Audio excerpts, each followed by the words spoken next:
234 தொகுதிகளில் அஇஅதிமுக அமோக வெற்றி பெற்று முதலமைச்சர் செல்வி ஜெயலலிதா தலைமையில் எதிர்க்கட்சிகளே இல்லாத சட்டமன்றத்தை உருவாக்கி சரித்திர சாதனை படைக்க அயராது உழைப்போம் என காஞ்சிபுரத்தில் நடைபெற்ற அஇஅதிமுக மகளிரணி மாநாட்டில் தீர்மானம் நிறைவேற்றப்பட்டுள்ளது. உள்ளாட்சி அமைப்புகளில் மகளிருக்கு 50% இடஒதுக்கீடு வழங்கி சட்டம் இயற்றிய முதலமைச்சர் செல்வி ஜெயலலிதாவுக்கு நன்றியும் பாராட்டும் தெரிவிக்கப்பட்டது. முதலமைச்சர் செல்வி ஜெயலலிதா தலைமையிலான அஇஅதிமுக அரசு பெண்களின் முன்னேற்றத்திற்காக பல்வேறு திட்டங்களை செயல்படுத்தி வருகிறது. அதன் உச்சமாக அனைத்து உள்ளாட்சி அமைப்புகளிலும் பெண்களுக்கு 50% இடஒதுக்கீடு வழங்கும் வகையில் சட்டப்பேரவையில் சட்ட முன்வடிவு கொண்டுவரப்பட்டு ஒருமனதாக நிறைவேற்றப்பட்டது. இந்தியாவிலேயே எந்த மாநிலத்திலும் இல்லாத வகையில் பெண்களின் பொருளாதார சமூக மேம்பாட்டிற்காக பல்வேறு சிறப்பு திட்டங்களை அமல்படுத்தி வரும் முதலமைச்சர் செல்வி ஜெயலலிதாவுக்கு கிராமம் நகரம் என்ற வேறுபாடு இல்லாமல் அனைத்து பகுதி மக்களும் மகளிர் அமைப்புகளும் தொடர்ந்து நெஞ்சார்ந்த நன்றி தெரிவித்து வருகின்றனர். மகளிர் முன்னேற்றத்திற்காக அயராது பாடுபட்டு வரும் முதலமைச்சர் செல்வி ஜெயலலிதாவுக்கு நன்றி தெரிவிக்கும் வகையில் அஇஅதிமுக மகளிரணி சார்பில் காஞ்சிபுரம் மாவட்டம் நத்தப்பேட்டையில் பிரம்மாண்டமான மாநாடு நடைபெற்றது. மகளிரணி செயலாளரும் அமைச்சருமான திருமதி எஸ். கோகுலேந்திரா தலைமை வகித்தார். மாநாட்டில் சிறப்புரையாற்றிய அமைச்சர் திரு ஆர். வைத்திலிங்கம், காஞ்சிபுரத்தில் மாநாடு நடத்தினால் ஆட்சியை பிடித்துவிடலாம் என நினைக்கும் பல கட்சி தலைவர்களின் பகல் வேஷத்தை கண்டு காஞ்சிபுரம் மக்கள் ஏமாற மாட்டார்கள் என தெரிவித்தார். எல்லாம் தன் குடும்பம், தன் மகன், தன் மகள், தன் பேரன் என்று குடும்ப அரசியல் செய்கின்றவர்கள் மத்தியில் இந்த மக்களுக்காக தன்னை அர்ப்பணித்து தியாக வாழ்கிற எங்கள் அம்மா எங்கே? குப்பைகளும் கூலங்களும் இன்றைக்கு முதலமைச்சராக துடித்துக் கொண்டிருக்கின்றன.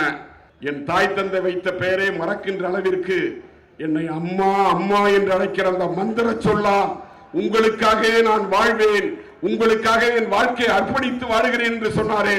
234 தொகுதியிலும் மாபெரும் வெற்றியை அம்மா கையில் நீங்கள் ஒப்படைக்க வேண்டும். முதலமைச்சர் செல்வி ஜெயலலிதா கடந்த 5 ஆண்டுகளில் நிறைவேற்றிய அனைத்து திட்டங்களையும் பட்டியலிட்ட அமைச்சர் திரு எடப்பாடி கே. பழனிசாமி, முதலமைச்சர் வழியில் இந்தியாவில் வேறு எந்த மாநிலத்திலும் வளர்ச்சி திட்டங்கள் நிறைவேற்றப்படவில்லை என தெரிவித்தார்.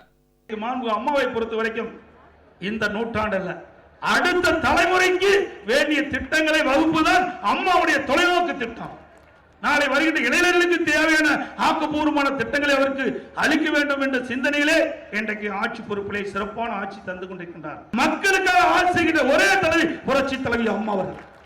மாநாட்டில் பேசிய அமைச்சர் திருமதி ப. வளர்மதி, உள்ளாட்சி அமைப்புகளில் பெண்களுக்கு 50% இடஒதுக்கீட்டை சட்டமாக்கி அறிவித்தவர் முதலமைச்சர் செல்வி ஜெயலலிதா தான் என புகழாரம் சூட்டினார். பெண்களுக்கு சட்டமன்றத்திலே இடஒதுக்கீட்டை அமல்படுத்தி காட்டிய தலைவர் புரட்சி தலைவி அம்மா அவர்கள். இன்றைக்கு சட்ட வடிவாக உள்ளாட்சி அமைப்புகளிலே 50% இடஒதுக்கீடு. இதற்கெல்லாம் காரணம் யார் என்று கேட்டால் பெண்குலத்தின் பொன்விளக்கு புரட்சி தலைவி அம்மாதான். பெண்குலத்தின் பெண்ணில தாரகை புரட்சி தலைவி அம்மாதான்.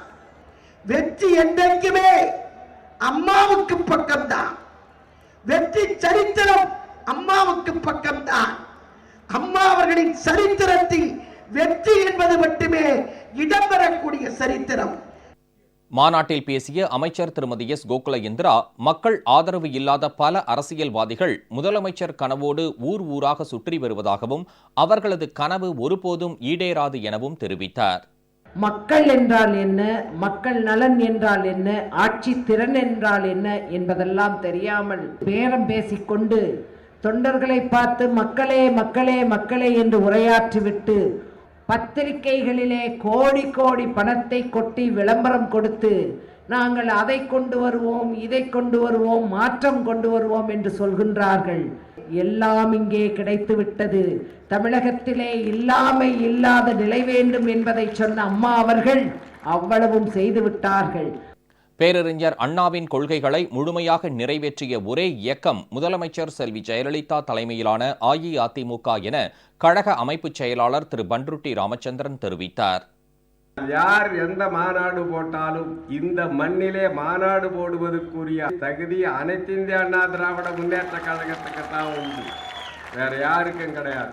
மாண்புமிகு புரட்சி தலைவி அம்மா அவர்களுடைய ஆட்சி அறிஞர் அண்ணா அவர்கள் காட்டிய வழியில், புரட்சித் தலைவர் எம்ஜிஆர் காட்டிய நெறியில் ஏழை எளிய மக்களுக்காக 24 மணி நேரமும் சிந்தித்து ஏழைகளின் வாழ்வு மேலே வர வேண்டும் என்பதற்காக அரும்பாடுபடுகிறார். இன்று மக்களுக்காக நான், மக்களால் நான் என்று ஏராளமான சாதனைகளை செய்து வருகிறார். மாநாட்டில் பேசிய தலைமை கழக நட்சத்திர பேச்சாளர் நடிகை விந்தியா, பொதுநலன் பாராமல் சுயநலத்திற்காக அரசியலில் ஈடுபட்டு தமிழக மக்களை ஏமாற்ற முயற்சிப்போரின் முகமூடிகளை தகர்த்தெறிந்தார்.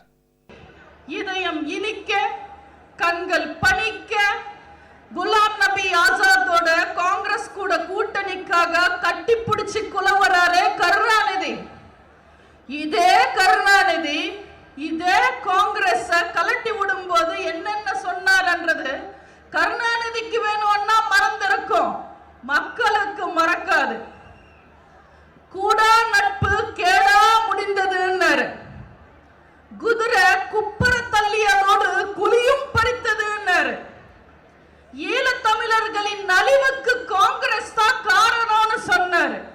கனிமொழி என் பொண்ணே இல்லைன்னு சொன்ன கருணாநிதிய பார்த்திருப்பீங்க.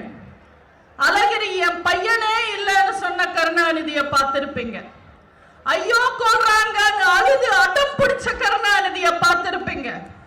1 மணி நேரம் உண்ணாவிரதம் டிராமா போட்ட கருணாநிதிய பார்த்திருப்பீங்க. மானம் போனாலும் மைனாரிட்டி ஆட்சி நடத்தின கருணாநிதிய பார்த்திருப்பீங்க. எதிர்கட்சி தலைவர் என்ற அந்தஸ்து கூட கிடைக்காம அசிங்கப்பட்ட கருணாநிதிய பார்த்திருப்பீங்க. கூட்டணிக்காக குடும்பத்தையே கேவலப்படுத்தினவனோட வீட்டு வாசல்ல நின்ன கருணாநிதிய பார்த்திருப்பீங்க. ஆனா சொந்த தொகுதியில டெபாசிட் போய் கட்சி காலியாகி தலை தெறிக்க ஓடுற கருணாநிதிய பார்த்திருக்கீங்களா? 2016 எலெக்ஷன் முடிஞ்ச உடனே பாப்பீங்க.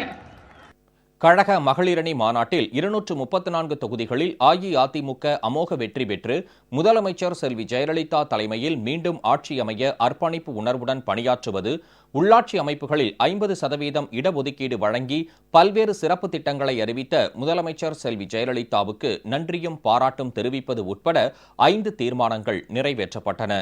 இந்த மாநாட்டில் அமைச்சர்கள் திரு TKM சின்னையா, திரு S அப்துல் ரஹீம், நாடாளுமன்ற சட்டமன்ற உறுப்பினர்கள், உள்ளாட்சி பிரதிநிதிகள் மற்றும் மாநிலம் முழுவதிலும் இருந்து வந்திருந்த 1 லட்சத்திற்கும் மேற்பட்ட மகளிர் அணியினர் கலந்து கொண்டனர்.